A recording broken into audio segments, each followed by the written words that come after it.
Physics ক্লাসরুমের আজকের ভিডিওতে আমরা গতিবিদ্যার সবচেয়ে গুরুত্বপূর্ণ এবং কঠিন টপিক দ্বিমাত্রিক গতি আলোচনা করব। তা প্রথমে আমি দ্বিমাত্রিক গতিটা অ্যাকচুয়ালি বলতে কোন গতিকে বোঝায় এবং কত ধরনের দ্বিমাত্রিক গতি হতে পারে এগুলা নিয়ে হালকা একটু সাধারণ আলোচনা করব। তারপর ধীরে ধীরে বিভিন্ন ধরনের দ্বিমাত্রিক গতির সমীকরণ এবং গতির ব্যাখ্যা বা এই সংক্রান্ত ম্যাথও সলভ করব আমরা। তো ফার্স্টে দেখো আমি এই বোর্ডে 4 রকম দ্বিমাত্রিক গতির চিত্র আঁকছি।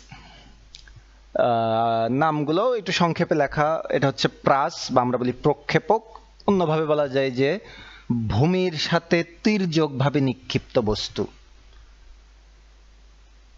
অনুভূমিকভাবে নিক্ষিপ্ত বস্তু। একটু উঁচু জায়গা থেকে ঠিক অনুভূমিক বরাবর নিক্ষেপ করব, সেটা ওই যে নিচে গিয়ে পড়বে। আর প্রাসের ক্ষেত্রে তো এইরকম পথে যাবে।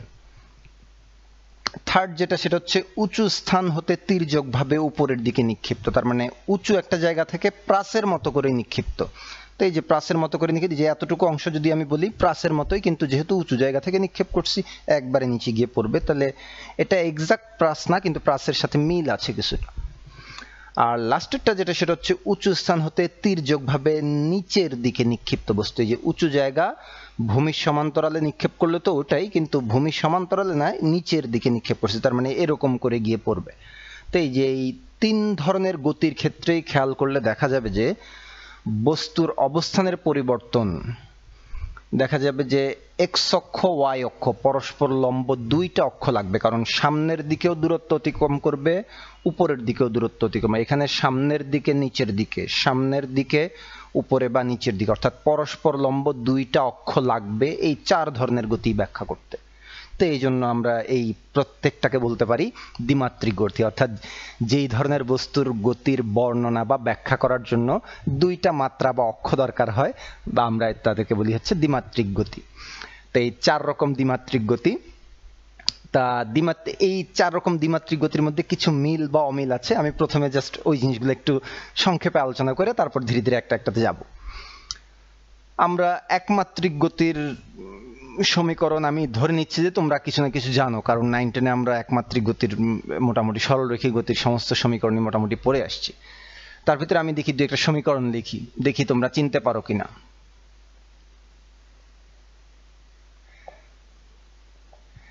S equal to Vt, V equal to V naught plus AT এবং S equal to V naught T plus half AT square।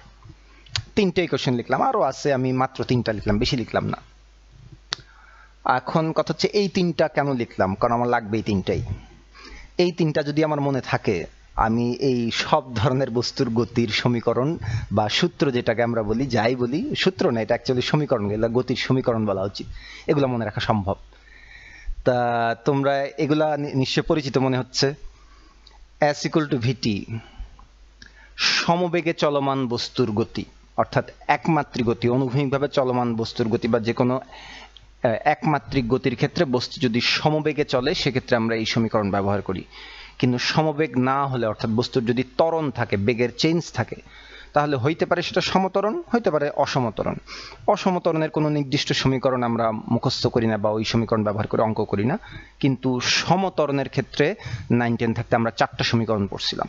তা 4টা সমীকরণের মধ্যে আমি প্রথম এবং 3 নম্বর সমীকরণ লিখছি, অর্থাৎ এই দুইটা অ্যাকচুয়ালি সমত্বরণের ক্ষেত্রে প্রযোজ্য, অবশ্যই সমত্বরণ, অসমত্বরণ না। আর সমবেগের ক্ষেত্রে একটাই মাত্র গতির সমীকরণ, S equal to Vt। তো এগুলো আমাদের কাজে লাগবে, এই জন্য আমি একটু লিখে রাখলাম। কেন লিখে রাখলাম খেয়াল করে দেখো, যে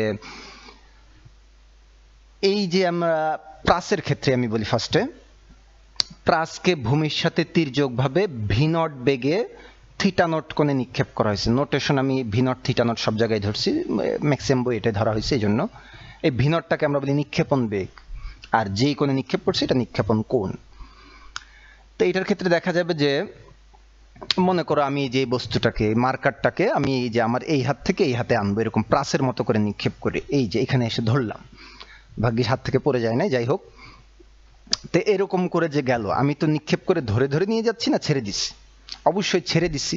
তা যখন ছেড়ে দিচ্ছি, ছেড়ে দেওয়ার পর এটার উপর আমি কোনো বল প্রয়োগ করতেছি না, তাহলে এক্স অক্ষ বরাবর খেয়াল করো, এক্স অক্ষ বরাবর আমি কোনো বল প্রয়োগ করতেছি না, আর বাতাসের বাধা আমরা বিবেচনা করতেছি না এই ক্ষেত্রে, তার মানে এক্স অক্ষের দিকে কোনো বল নাই।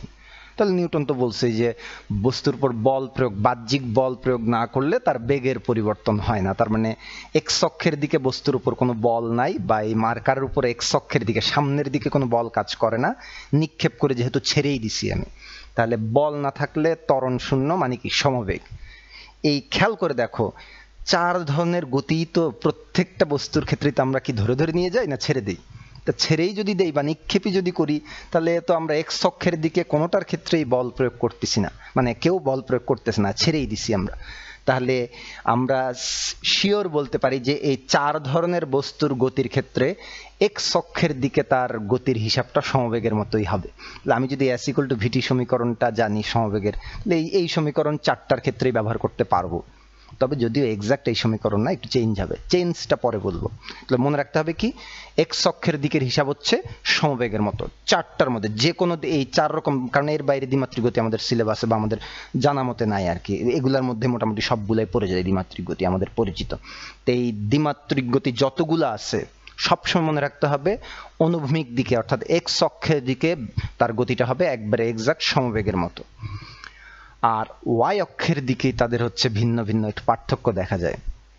ওয়াই অক্ষের দিকে দেখো এই যে উঠে গিয়ে পড়তেছে, তো এই যখন এই বস্তুটাই যে উঠে গিয়ে পড়তেছে, ওয়াই অক্ষের দিকে কি আমি তো কোনো বল প্রয়োগ করতেছি না, বাতাসের বাধা তো বিবেচনা করতেছি না, কিন্তু ওয়াই অক্ষের দিকে নেগেটিভ দিকে অর্থাৎ নিচের দিকে তো অভিকর্ষ বল কাজ করে। তার মানে এক্স অক্ষের দিকে সমবেগ হলেও ওয়াই অক্ষের দিকে সমবেগ হবে না।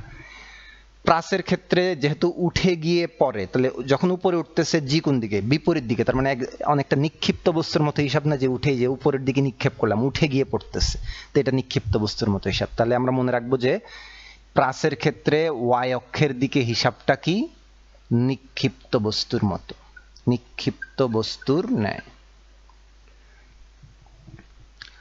সেকেন্ডটাতে যাই, এক্ষেত্রে খেয়াল করে দেখি যে প্রাস আর এটার মধ্যে পার্থক্যটা কোথায়। এটাও নিক্ষিপ্ত বস্তু, এটাও নিক্ষিপ্ত বস্তু, কিন্তু এটা তির্যক ভাবে বা কোনাকুনি ভাবে, কিন্তু এটা একবারে ভূমির সমান্তরাল। তাহলে থিটা নট কত? 0। তা থিটা নট যদি 0 হয়, আমরা যেই কাজটা করি এই ক্ষেত্রে, যে আলাদা আলাদা অক্ষের হিসাব, সমবেগ আর নিক্ষিপ্ত বস্তুর হিসাব করতে গেলে আমার যখন আমি এক্স অক্ষের দিকে হিসাব করব, আমার এক্স অক্ষ বরাবরই বেগ লাগবে, কিন্তু বেগ তো এক্স অক্ষ বরাবর না, কোন বরাবর? মাঝামাঝি কোন একটা জায়গা দিয়ে। তা আমাদের যেটা করা লাগে যে এই আদি বেগ বা নিক্ষেপণ বেগের যেহেতু 2টা অক্ষ বরাবর হিসাব করা লাগবে, তাহলে যে কোনো ভেক্টরের পরস্পর লম্ব 2টা উপাংশ, ভেক্টরে আমরা লম্বাংশের ব্যবহার অর্থাৎ পরস্পর 2 দিকে লম্ব উপাংশ নির্ণয় এটা ব্যবহার করেছি, এবং ফিজিক্সের অধিকাংশ চ্যাপ্টারে এটা কাজে লাগে। তাহলে আমি বলতে পারি যে ভি নট আমরা যেটা ব্যবহার করি সেটা হচ্ছে কি, কোন একটা ভেক্টর আর, তার থিটা কোণে উপাংশের মান হবে আর কস থিটা, এবং আর কস থিটার লম্ব দিকের উপাংশটা হবে আর সাইন থিটা। তাহলে সেই হিসেবে ভি নট তার থিটা নট কোণে এই বরাবর উপাংশ হবে v naught cos theta naught, আর এই দিকে হবে v naught sine theta naught. তাহলে মনে রাখবো কি, এক্স অক্ষের দিকের হিসাব সবার ক্ষেত্রেই সমবেগ, প্রাসের ক্ষেত্রে ওয়াই অক্ষের দিকে নিক্ষিপ্ত বস্তু। তা আলাদা আলাদা অক্ষের হিসাব, এই এক্স অক্ষের দিকে বেগ আদি বেগ যে নিক্ষেপণ বেগের 2টা উপাংশ আমি বের করে নিলাম, তাহলে আমি বলতে পারবো যে এক্স অক্ষের দিকে আদি বেগের অংশ কোনটা কাজ করতেছে, V naught cos theta not. তার মানে এক্স অক্ষের যে কোনো হিসাবের ক্ষেত্রে আদি বেগ ধরবো এটাকে, ওয়াই অক্ষের দিকে কোনো হিসাবে আদি বেগ ধরবো V naught sine theta not. এই জিনিসটা জাস্ট এখানে অ্যাপ্লাই করব, খালি একটু পার্থক্য কি, থিটা নটটা 0। থিটা নট যদি 0 হয়, এটার যদি আমি এরকম 2টো উপাংশ বের করি, যে একটা হচ্ছে অনুভূমিক বরাবর, আরেকটা তার লম্ব দিকে, মানে ওই একটা ভি নট বরাবর, যেহেতু থিটা নট 0 ডিগ্রি, তাহলে ভি নট কস 0, কস 0 মান কত আসবে, এক্স অক্ষের দিকে যদি আমি হিসাব করি ভি নট কস 0, কস 0 মান নিশ্চয়ই কত 1, তার মানে এক্স অক্ষের দিকে আদি বেগ ভি নট। আর ওয়াই অক্ষের দিকে যদি বলি V naught sine theta not, theta not যেহেতু 0 এটার ক্ষেত্রে, তাহলে সাইন 0 তো কত 0, তার মানে ওয়াই অক্ষের দিকে তার বেগ কত, সেটা যেহেতু নিচের দিকে পড়তেছে বা যেদিকে হিসাব করি, তার সেই ওয়াই অক্ষের দিকে ভি নট ওয়াই, বা ওইটাকে আমরা যদি V x not V naught x যাই বলি, এটা কি 0। তাহলে এক্স অক্ষের দিকের হিসাব আগের মতোই, সবারই সমবেগ। আর ওয়াই অক্ষের দিকে দেখো আদিবেগটা 0, ওয়াই অক্ষের দিকে আদিবেগের ওয়াই অক্ষের উপাংশটা 0, তাহলে ওয়াই অক্ষের উপাংশ 0 আর পড়তেছে কি নিচের দিকে। তা নিচের দিকে যখন কোনো বস্তু পড়ে আদিবেগ 0 নিচের দিকে পড়তেছে, এটা কোন ধরনের বস্তু? পড়ন্ত বস্তু। তার মানে তোমার যদি মনে থাকে যে প্রাসের ক্ষেত্রে সমবেগ আর উপরের দিকে নিক্ষিপ্ত বস্তুর হিসাব, কিন্তু অনুভূমিকভাবে নিক্ষিপ্ত বস্তুর গতির ক্ষেত্রে সমবেগ পড়ন্ত বস্তুর হিসাব, তাহলে এই দিকের হিসাবটা হবে পড়ন্ত বস্তুর সমীকরণের মতো এক্সাক্ট। থার্ডটা হচ্ছে দেখো উঁচু জায়গা থেকে নিক্ষেপ করছি, তার মানে এক্স অক্ষের দিকে সমবেগ কোনো সমস্যা নেই, কিন্তু ওয়াই অক্ষের দিকে গতিটা দেখো এরকম, আমি এখানে দেখাই।